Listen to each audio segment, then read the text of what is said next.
Бағдат мырза, бізде қоғамда 103-ке қоңырау шалып жатқан уақытында сіздердің операторларыңыз, который көптеген сұрақтар қойып жатады, қандай дәріс іштіңіз, не істедіңіз, қашан көтерілді, который адамның миына кіріп шықпайтын сұрақтар қойылып жатады да. Ол сұрақтар обязательно ма, негізі керек па, бізге керек емес пе? Иә, енді бізде көптеген жағдайлар болады. Науқастар әртүрлі жағдаймен звондайды бізге. Кейде жол көлік оқиғалары болып жатады, или басқа ОКС, ОНМК деген бізде диагноздармен звондап жатады. Сол үшін біз әр диагнозға категория қойылу керек. Біз 4 категория бөлеміз. Бірінші, екінші, үшінші және төртінші категория. Бірінші категорияға бару жылдамдығы уақыты 10 минут. Солай әр категорияның өзінің уақыты бар. Сондықтан, мысалы біздің диспетчерге келсек, осындай вызов қабылдап отқан кезде, бізде категория, мына 3-3 деген категорияны біз көрсетіп тұрмыз. Үшінші категория 3-3. Осыны анықтау үшін диспетчер дополнительный сұрақтар қойылу керек. Ол, мысалы, бірінші категория болатын болса, бессознание, ес-түссіз, мысалы, жатады ғой науқастар.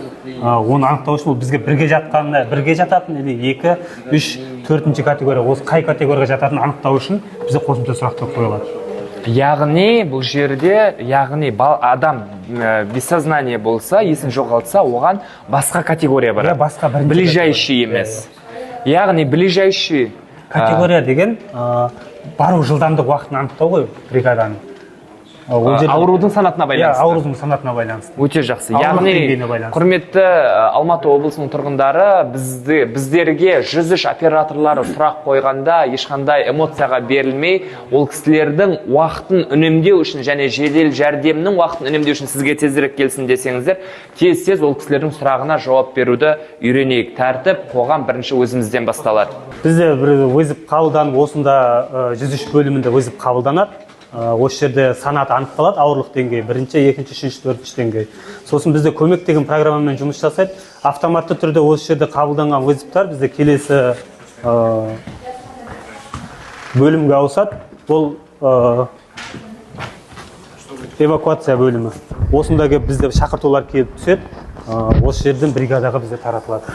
Әр район бізде бөлінген: Талғар ауданы, Еңбекшіқазақ ауданы, Жамбыл ауданы, Қарасай ауданы, Іле ауданы, және кішігірім Боралдай, Шелек, Райымбек аудандары бөлінген. Әр районның өзінің бізде арым деп аталады, осы райондарға келіп вызов түседі. Осы жерден бригадаға таратылады. Ауырлық деңгейіне қарай. Қай машина ближайший тұр, жақын жерде соны науқастарға жібереді. Бізде GPS деген, каждый машинаның GPS өзінде бар, осы GPS арқылы қарап бригадаларға беріледі, жақын тұрған бригада.